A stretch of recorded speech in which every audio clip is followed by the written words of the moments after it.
नमस्कार दोस्तों, Drona online classes में आपका स्वागत है।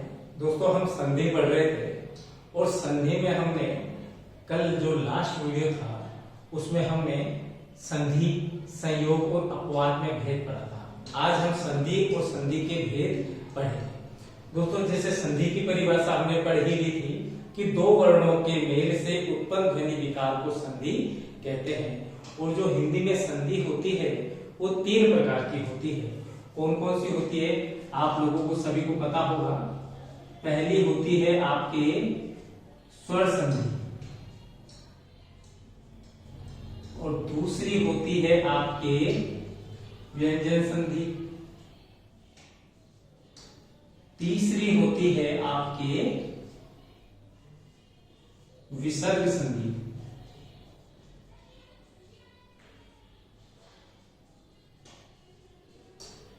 तो नियमानुसार सबसे पहले स्वर संधि का अध्ययन करना पड़ेगा। अब स्वर संधि क्या होती है? तो दोस्तों, स्वर संधि वहां होती है जहां पर स्वर के अंदर स्वर मिलता है, अर्थात दो स्वरों के मेल से उत्पन्न ध्वनि विकार को हम स्वर संधि कहते हैं। तो स्वर संधि किसे कहेंगे? दो स्वरों के परस्पर मेल से उत्पन्न ध्वनि विकार को हम स्वर संधि कहते हैं। हिंदी में स्वर संधि 5 प्रकार की होती है। कौन कौन सी होती है? पहली दीर्घ स्वर संधि, दूसरी गुण स्वर संधि,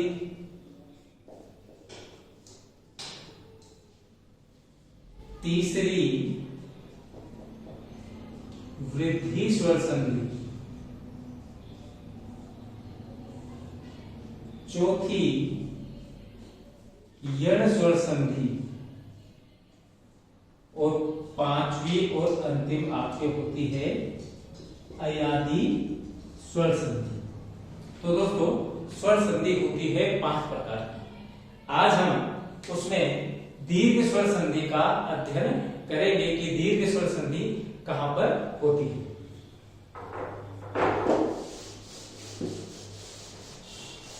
तो देखिए, यदि पदांत मैंने आपको बता ही दिया था, यदि पदांत अ आ इ ई उ ऊ और री के परे समान स्वर हो तो दोनों को दीर्घादेश हो जाता है। अब कैसे होता है? यदि पदांत अ आ हो और उसके परे अ आ जाए तो दोनों मिलकर आ हो जाते हैं। ए के परे ए हो तो आ, ए के परे आ हो तो आ के परे ए आ जाए तो भी आ, और आ के परे आ जाए तो भी आ होता है। यदि पदांत ई के परे समान स्वर हो तो ई का समान स्वर क्या हो गया आपके? ई बराबर बड़ी ई। यदि उ के परे उ आ जाए तो दोनों मिलकर बड़ा उ। यदि री के परे री हो तो दोनों मिलकर बड़ा री हो जाते हैं। लेकिन हिंदी में तो बड़ा री होता नहीं, संस्कृत में होता है, तो इसलिए उसे पुनः हम क्या कर देंगे? छोटा री कर देंगे। तो दोस्तों, आज हम देखते हैं आगे का कि यदि पदांत आ के परे आ जाए तो क्या होगा। तो देखिए, कुछ उदाहरण देखते हैं। हमने शब्द लिया मुर प्लस अरी। सबसे पहले पदांत को स्वर रहित करेंगे और उसमें से जो स्वर था उसे बाहर निकालेंगे। आगे ले लिया ए और आगे बच गया री। ए और ए मिला तो क्या हो गया आपके आ। आगे क्या है? री। पीछे है आपके मुर। स्वर गया अपने से लेफ्ट हैंड साइड, शब्द हो गया आपके मुरारी। ऐसी और शब्द देते हैं। काम प्लस अरी, कामारी। कंस प्लस अरी, कंसारी।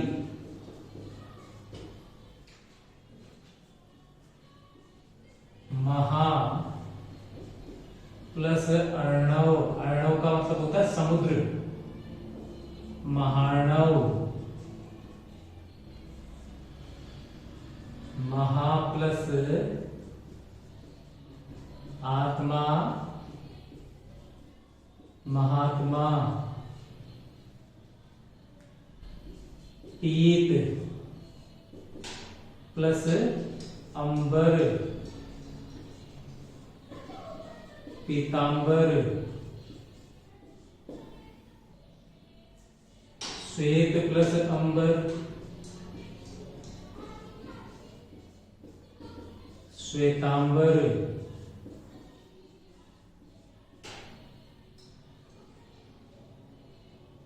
बाघ प्लस अंबर, बाघांबर।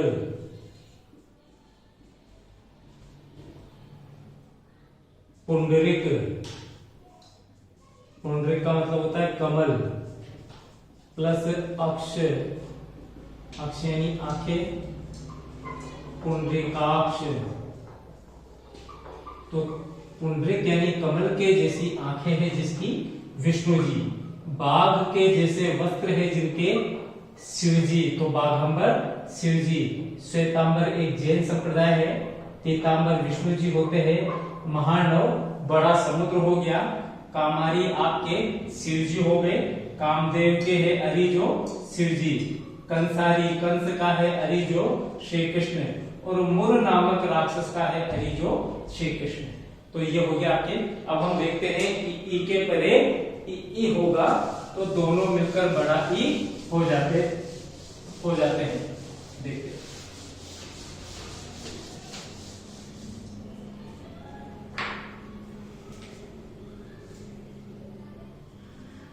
देखिए ई प्लस ई बराबर बड़ा ई। शब्द लिया हमने अति, धन चित्त। पदार्थ क्या है अति, तो तय में से हमें क्या बाहर निकालना है ई, आगे से ले ली हमने ई, आगे तय। ई और ई मिले तो दोनों मिलकर हो गए बड़ी ई, आगे तय, पीछे अत। स्वर गया अपने से लेफ्ट हैंड साइड, तो शब्द क्या हो गया अतीत। अतीत यानी पुराना। हमने लिया श्री प्लस ईश, शब्द हो गया शीश। मही प्लस ईश, शब्द हो गया महिष। और भी हम शब्द ले सकते हैं जैसे नंदी प्लस ईश्वर, नंदीश्वर।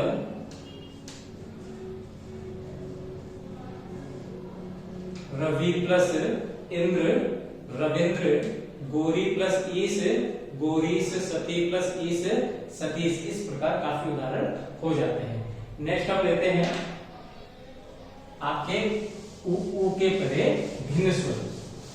तो यदि पदार्थ उ हो और उ के परे उससे भिन्न कोई स्वर हो, यदि पदार्थ उ के परे स्वर भिन्न नहीं समान, यदि पदार्थ उ के परे उ हो तो दोनों मिलकर बड़ा उ हो जाते हैं। कैसे होंगे? लघु, धन, उत्तर। सबसे पहले पदार्थ को किया स्वर रहित, आगे से ले लिया उ, आगे से ले लिया तर। अब ऊ और ऊ मिले तो बड़ा ऊ, आगे तर, पीछे लग।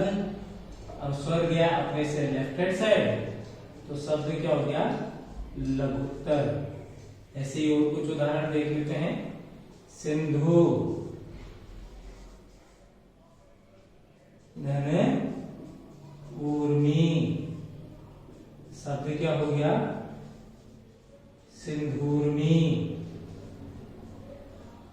और शब्द देखते हैं। ऊर्मी का अर्थ होता है लहर। भू प्लस ऊपरी, शब्द हो गया भूपरी। देखो आपको नई चीज बताता हूं मैं। गुरु, ये तो है छोटा उ रह के अंदर, प्लस उपदेश, शब्द हो गया आपके गुरुपदेश, और ये हो गया बड़ा उ। तो यदि र में छोटा उ लगता है तो बिना हुंडी का, और बड़ा उ लगता है तो उसमें हम हुंडी लगा देते हैं। ठीक है, ऐसे ही आगे देखते हैं हम। चमू यानी सेना, प्लस उमंग, चमुमंग। वधु प्लस उत्साह, वधुत्साह। लघु प्लस ऊर्मी, लघुर्मी। इस प्रकार से ये चीज हो जाती है। अब नेक्स्ट हम देखते हैं कि यदि री के परे री से री के परे री हो तो क्या होगा। तो देखिए, यदि पदार्थ री के परे भी री आ जाए तो दोनों मिलकर बड़ा री हो जाते हैं। लेकिन हिंदी में मैंने बताया आपको, बड़ा री कोई स्वर नहीं होता, इसलिए उसे हम पुनः क्या कर देंगे, हम छोटा री कर देंगे। तो देखिए, हमने शब्द लिया मातृ प्लस ऋण। अब देखिए, पदार्थ को किया स्वर रहित, तो क्या निकल गया, छोटा री। आगे से क्या ले लिया, छोटा री, आगे अड़। अब री में री मिल गया तो क्या हो गया आपके, बड़ा री, आगे अड़, पीछे मात। अब स्वर किधर गया अपने से, लेफ्ट हैंड साइड। जब तय में बड़ा री मिला तो वो हो गया त्रि, आगे अण। लेकिन मैंने बताया आपको, हिंदी में छोटा री सॉरी बड़ा री नहीं होता, तो इसलिए उसे पुनः क्या कर देंगे, हम छोटा री कर देंगे। तो शब्द क्या हो गया, मातृ। ऐसे ही पितृ प्लस ऋण, पितृण। होती प्लस ऋकार, होतिकार। तो होतिकार क्या होता है, होतिकार होता है हवन कराने वाला जो गृह स्वामी होता है, उसे हम होतिकार कहते हैं। तो दोस्तों, ये आपके दीर्घ स्वर संधि कंप्लीट हो गई है।